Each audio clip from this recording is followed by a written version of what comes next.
Karena dia lebih mudah ya? Lebih mudah. Karena cuma misalnya virus cuma punya satu. Ya, virus cuma punya satu, misalkan panjangnya cuma segini. Untayan DNA. Ya. Kalau manusia itu kan 3 miliar panjangnya huruf dari DNA-nya. Jadi itulah. Jadi perubahan yang cepat dari virus itulah membuat dia bisa beradaptasi ya, tanda kutip, terhadap tubuh inangnya, apapun inangnya, manusia, hewan.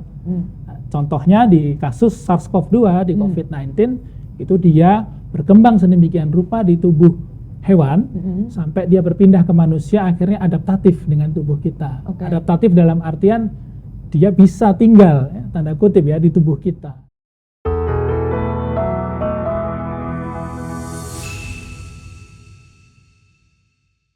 Itu ada satu istilah kalau si virus itu sendiri tuh sebenarnya nggak bisa mati. Begitu masuk ke host, dia hidup lagi. Nah, itu sebenarnya gimana? Jadi kalau dari istilah ilmuwan nih dok, virus itu sebetulnya kami menyebutnya entitas. Dia tidak hidup, dia juga tidak mati. Jadi dia di mana? Kan syarat untuk bisa hidup kan harus motil. Motil itu apa ya? Bisa bergerak. Harus bisa berkembang biak. Oke, berkembang biak cek. Tapi kan caranya tidak seperti spesies to spesies yang nggak perlu virus lain. Iya, nggak perlu virus lain, dia sendiri. Dan itu diperdebatkan oleh ilmuwan, virolog gitu ya. Diperdebatkan karena memang hidup nggak hidup sampai hari ini mereka itu menyebutnya adalah entitas. Karena tidak hidup, tidak mati. Karena dia hanya butuh inang, sel untuk dia berkembang biak. Memperbanyak dirinya, inangnya yang sakit jadinya. Memperbanyak dirinya, inangnya sakit karena kita dimanfaatkan. Dimanfaatkan, parasit sejati ya dia itu ya. Emang jadi sejak pandemi itu kan kita jadi kenal tuh ada rapid test, ada swab, ada PCR tadi sempat di-mention. Kenapa sih sebenarnya, boleh ceritakan nggak sih? Kenapa sih saat itu kita harus melakukan tes itu? Karena saya jelasinnya waktu itu cukup panjang ya. Coba jelimet ya. Coba secara ringkas gimana nih? Secara ringkas adalah ketika saya kembali ke tahun 50. Tahun 50-an ketika pandemi flu Spanyol, manusia tidak punya alat deteksi virus. Jadi tahunya gejalanya aja. Kalau di medis kan gejalanya mirip, berarti penyakitnya relatif mirip, walaupun kalau mungkin dicek bisa jadi enggak, bisa beda. Tapi waktu itu tidak ada, sehingga korbannya banyak sekali. Nah, pada era sekarang ini kan kita masuk ke era modern. Di teknik biologi molekuler juga sangat canggih sekarang. Dan kita melihat salah satu cara yang mungkin paling cepat pada saat itu dan bisa mengidentifikasi adalah PCR. Kenapa? Seperti tadi saya ceritakan di awal, jangan sampai kita meraba-raba penyakitnya gitu. Jadi penyakitnya harus muncul, harus kelihatan. Ada nggak gitu. Nah, dari PCR itulah kita perbanyak fragmen dari RNA virusnya, kemudian dimuncul kelihatan di layar gitu. Kalau kita kan ilmuwan ada layarnya, oh ini dia nih. Deteksi nih. Positif nggak positif kan? Terus kita panik gitu, positif. Saya positif nih. Sebenarnya hanya untuk menunjukkan di dalam tubuh kita sedang ada virus itu. Perkara, jadi vonis positif tidak positif waktu itu mungkin karena kita sedang panik ya. Semua orang panik. Karena kepanikan itulah. Karantina sih. Seolah-olah itu judgement itu. Selesai itu. Padahal tidak seperti itu. Jadi ketika kita dilihat positif itu hanya tanda bahwasanya tubuh kita sedang ada virus dan tubuh kita akan melawan itu. Menurut riset selama 10 hari. Makanya isolasinya 10 hari. Tapi makin lama makin sini makin cepat. Makin sini makin cepat karena sekarang tubuh kita jauh lebih adaptatif dari itu. Saya sendiri udah kena 5 kali kalau nggak salah. Jadi iya banyak, habis komunikasinya banyak dengan orang. Ya kadang-kadang kita sulit sekali untuk tahu dari mana kita tertular, itu yang sulit. Yang paling penting adalah kita percayalah tubuh kita itu sebetulnya kuat. Kecuali kita punya kan dok, kita kalau punya underlying condition, jadi kalau punya penyakit bawaan itu yang harus hati-hati. Nah selain PCR itu dok kan ada swab test, kemudian antigen itu adalah pendukung yang lain. Kalau PCR basisnya adalah RNA dan dia butuh proses laboratorium, alat yang sangat kompleks, sampelnya sama semua, ya kan dari dahak kita, gitu ya. Jadi orofaring, sampelnya sama, tapi metodenya berbeda. PCR tuh butuh lab, sementara antigen swab itu tidak. Jadi dia cukup dengan box yang sangat kecil, yang dilihat adalah proteinnya. Kalau dia antigen dan swab, Kalau dia PCR yang dilihat RNA-nya. RNA-nya lebih kecil lagi kayak Lebih tadi kecil. tingkatan tadi tuh. Nah, tingkatan Ada lagi. RNA, habis itu nanti ada terbentuk protein barulah yang dideteksi. Semakin kecil molekul yang kita lihat, DNA kecil, RNA kecil, protein besar kan? Besar dari di ukuran sel. Iya, iya. Semakin besar molekulnya, semakin butuh banyak protein untuk dia valid. Makanya waktu itu kita bisa pahami PCR jauh lebih akurat dibandingkan swab sama itu. Jadi sebetulnya secara logika bisa dipahami. Iya. Makanya waktu itu kita banyak sekali berdebat masalah swab sama masalah PCR kan. Ramai lah. Kenapa harus PCR sih gitu? Ya, kenapa kan? harus PCR lebih mahal lagi? Sampelnya sedikit ya, kalau misalnya masuk ke nasofaring apalagi orangnya udah tarik-tarik duluan. Iya, udah. Belum tentu. Saya dulu jujur gak terlalu suka di Iyalah, itu karena ada sakit-sakitnya. pasti ada rasanya. Oke. Kalau tadi kita udah ngomongin virus jahat ya, si SARS-CoV ya, penyebab si COVID-19. Ada virus yang baik katanya. Banyak dok. Banyak ya? Virus baik ada? Virus jahat itu hanya 4% dari total virus yang ada di dunia. Serius? Saya tahu tuh bakteri baik gitu ya. Kalau virus karena dia tadi ya, entitas tadi ya. Jadi kalau dia ke kita nggak apa-apa gitu. Iya, karena manusia suka fokus sama hal-hal negatif. Oh, gitu. Coba kawan-kawan deh gitu ya. Kawan-kawan, hari ini ceria sekali, banyak hal baik terjadi sama kita. Seminggu, 7 hari, 6 hari, semuanya baik. Hari ke-7, sial bener gitu rasanya. Satu aja, yang ini kan yang itu, bukan yang 6 hari. Itu, jadi kita punya 4% virus yang kita ketahui ya dok, di dunia ini. Dari total yang kita ketahui itu ada 4 miliar virus di dunia. Yang kita ketahui berarti ada lebih dari itu. Nah, virus, kalau bakteri aja di tubuh kita jumlahnya 37,8 triliun, sama seperti jumlah sel kita. Virus itu jauh lebih banyak dari bakterinya. Dan yang jahat ya, bukan yang jahat, yang menyebabkan penyakit itu hanya 4%. Dari yang menyebabkan penyakit 4%, hanya 2% yang nyerang manusia. Oh iya. Sisanya hewan, kucing, berarti selama ini virus-virus yang saya pelajari di sekolah cuma 2% ya? Iya, cuma 2%. Kalau 2%. Kedokteran kan fokusnya soalnya ke penyakit. Betul, ya kan?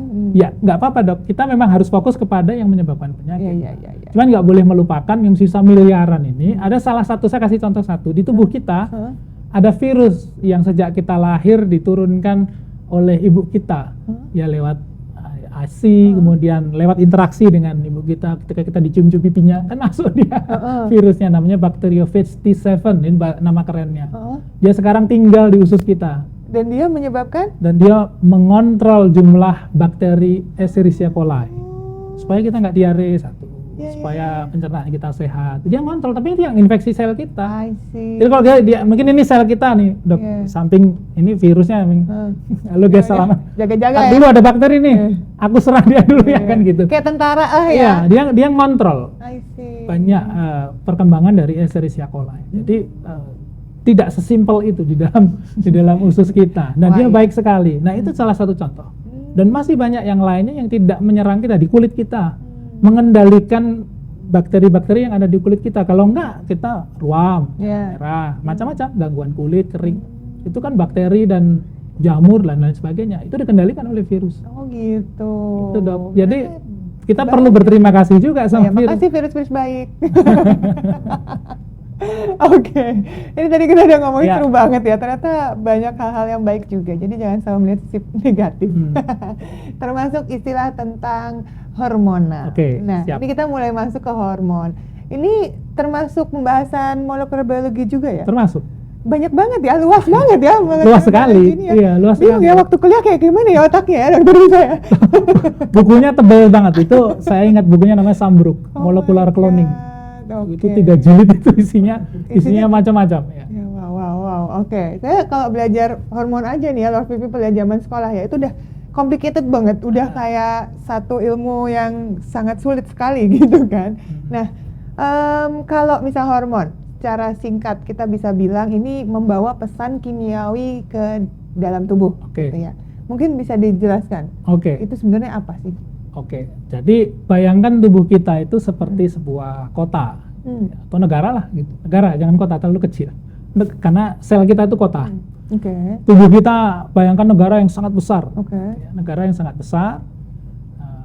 Pemerintahnya ada di sini, Dok. Nih, di otak. Di otak. Bagaimana caranya otak memberitahu kaki kita, tangan kita untuk gemetar misalnya. Saat kita kedinginan kan harus gemetar supaya induksi aliran darah misalnya. Ya caranya dengan messenger namanya. Kurir gitu ya. Seperti kalau sekarang kita dengan handphone ya kalau manusia. Kalau mungkin bisa diibaratkan dulu ada petugas pos gitu yang datang dari pusat pemerintahan di Jakarta ke daerah untuk ngasih tahu ini Pak harus melaksanakan ini kan gitu. Jadi hormon itu bisa diterjemahkan secara sederhana seperti itu. Ada banyak sekali hormon di tubuh kita yang kita ketahui 60. Mungkin ada lebih dari itu. Termasuk hormon yang bertindak ganda. Satu sebagai neurotransmitter berarti fungsinya dia di otak. Kemudian ada yang hormon itu ke seluruh tubuh. Nah, salah satu jalur untuk hormon itu ke seluruh tubuh adalah pembuluh darah. Itu sebabnya kalau mau tes hormon diambilnya darah. Karena ada di situ kalau jumlahnya banyak banget gitu ya. Dan hormon ini memang mengatur kita, sebetulnya mengatur secara komunikasinya. Kalau responnya kan sel kita, sel yang ada di tujuan misalkan di ujung jari kita sama di otak. Saat kita merasakan ya tadi contohnya gemetar. Seperti kalau ada yang mungkin ada ya dari lovely people yang kalau lapar tremor. Nah, itu hormon juga berperan untuk ngasih tahu. Emosi, tremor. Tremor ini aku sedang nggak baik-baik aja kan gitu. Jadi harus dilakukan tindakan-tindakan dari kita menyadarinya untuk diatasi. Misalkan makan. Atau kalau kita tremor karena kita cemas ya harus nafas kan gitu. Jadi sebenarnya hormon itu membantu seluruh tubuh kita untuk bereaksi terhadap respon. Makanya hormon juga banyak banget kaitannya sama emosional kita sangat sekali banyak. Hormon juga berkaitan dengan emosi kita karena hormon itu banyak istilahnya kalau di otak banyak seliweran di arah-arah amigdala sama hipokampus. Di sini nih di tengah. Amigdala itu yang ngatur rasa takut kita. Hipokampus yang ngatur memori, tapi dia juga membantu amigdala dalam mengendalikan rasa takut. Kalau kedua ini terganggu, ya terganggu emosi kita. Makanya ada yang bilang bahwasanya kalau kita sedang emosi itu lebih baik menjauh dari sumber stresor namanya, yang membuat kita emosi. Kemudian tarik nafas, tenangkan diri. Karena kalau tidak, kita tidak bisa mengendalikan diri kita dan banyak hal yang tidak baik yang bisa terjadi. Oke, wah seru ya. Ini sebenarnya saya masih mau nanya banyak banget loh, soalnya menarik banget. Termasuk salah satu pembahasan yang banyak banget dibahas sama orang-orang di dunia saat ini, yakni tentang cloning. Gimana nih pendapatnya Dr. Riza deh tentang cloning DNA sendiri nih? Kalau sebagai ilmuwan menjawabnya mungkin saya jawab dua sisi. Kalau kita menjawab dari sisi ethical, semua selesai, nggak perlu dijawab. Ethical itu kan dengan manusia ini kan apa adanya sudah given gitu ya. Kalau kita lakukan cloning berarti saya bisa mengkloning diri saya sendiri jadi ada dua, gitu ya. Kerjanya enak, satu ke sana, satu ke sana, misalnya. Tapi secara etikal, apakah benar? Gitu ya. Kita istilahnya itu kita bermain tangan Tuhan kan, gitu. Dan itu banyak sekali dibahas, banyak sekali hal-hal yang kita belum pahami dari cloning. Kemudian ada beberapa ilmuwan di dunia ini yang sudah berhasil melakukan misalnya edit DNA-nya diedit, kemudian dia tidak punya reseptor HIV, jadi dipaparkan virus HIV dia tidak bisa kena. Nggak bakalan sakit. Ada dua bayi kembar yang ilmuwannya kena kasus hukum karena itu ethical problem kan. Kita di masa yang akan datang kita nggak tahu si baby ini jadi seperti apa. Betul dia tidak bisa kena HIV, tapi apakah dengan penyakit lain, kemudian bagaimana kalau dia menikah, itu panjang sekali kalau kita diskusi terhadap sisi ethical. Tapi kalau kita jawab sisi non-ethical, sebetulnya kalau menurut saya pribadi, cloning DNA tidak harus cloning yang 100% organismenya. Contoh Dok, penyakit darah. Kita ambil darahnya, kita clone darahnya. Yang sehat, kemudian kita masukkan kembali. Itu akan menyelamatkan nyawa orang tersebut. Iya sih. Satu. Kedua, makanan. Hampir semua makanan kita sekarang basisnya adalah poultry, kita harus beternak, unggas, banyak sekali. Dan itu kan potensi pemindahan penyakit tadi, virus, zoonosis atau reverse zoonosis. Bagaimana kalau kita bisa menciptakan daging tanpa dari sapi? Ya cloning, ya kan, dari sel. Dan itu sudah banyak mulai muncul risetnya. saat ini dok, kita mungkin belum perlu itu.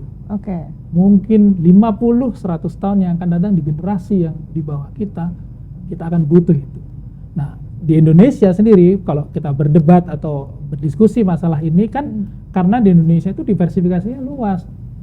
Ya saya tahu sih kalau di Indonesia belum makan nasi, belum makan tapi bisa aja cloning nasi. Iya, tapi ada sagu. Saya pernah ke Papua, ada sagu enak sama enaknya. Ada nasi, ada jagung, ada potato ya, kentang dan lain sebagainya. Sebenarnya kalau di Indonesia pilihannya banyak. Jadi kalau kita bicara cloning, baik itu sisi food, makanan maupun dari sisi manusianya itu jauh. Nah, itulah. Tapi kita tidak boleh menafikan bahwasanya perkembangan ilmu pengetahuan itu jangan dijauhi. Semakin kita menjauhi dia, semakin kita tidak paham, maka kita semakin takut gitu ya, dan ketinggalan. Di sisi lain kalau kita pelajari, oh ini ada sisi, segala sesuatu tuh ada sisi positif negatifnya. Larilah dok, semua orang bilang lari sehat, 30 menit sehari, coba lakukan 5 jam. Tidak dapat kesehatan kita, semuanya sore apa namanya. Kalau bukan atlet sih ya. Jadi kalau bukan atlet ya malah memar-memar gitu. Detak jantung naik terus, malah jadi muncul penyakit-penyakit yang lainnya. Jadi segala sesuatu yang terlalu berlebih juga nggak baik. Itu sebabnya ketika teknologi baru muncul, kita harus kawal dia, harus pahami dia. Pada sisi mana dia berguna, pada sisi mana dia tidak berguna. Panjang ini dok. Menarik. Tapi menarik banget ya. Menarik sekali karena tadi bisa kita gunakan untuk manfaat kesehatan gitu. Betul. Kan? Banyak manfaat kesehatan, terutama di disease lah. Iya, kayak misalnya gangguan jantung gitu. Iya, kalau misalnya ada bagian-bagian yang memang sudah rusak, bisa dikloning. Bisa dikloning. Itu menarik ya, nggak perlu repot-repot kayak ya stem cell misalnya. Betul, stem gitu cell. Kan, yang sekarang juga kemajuan teknologi juga sebenarnya itu ya. Wah banyak nih sebenarnya yang pasti pengen diobrolin sama Dr. Riza, tapi kayaknya waktu juga. Terima kasih banyak. Sama-sama dok. Atas ilmu-ilmunya. Semoga semuanya Lovely People yang nonton jadi terinspirasi ya. Mungkin pengen ngikutin jejaknya supaya jadi molecular biology dengan tadi apa DA tadi yang susah tadi ya disebutin gelarnya. Dan semoga bisa bermanfaat untuk semua. Terima kasih banyak. Ya, terima kasih Dok Reza. Ya, sampai ketemu lagi.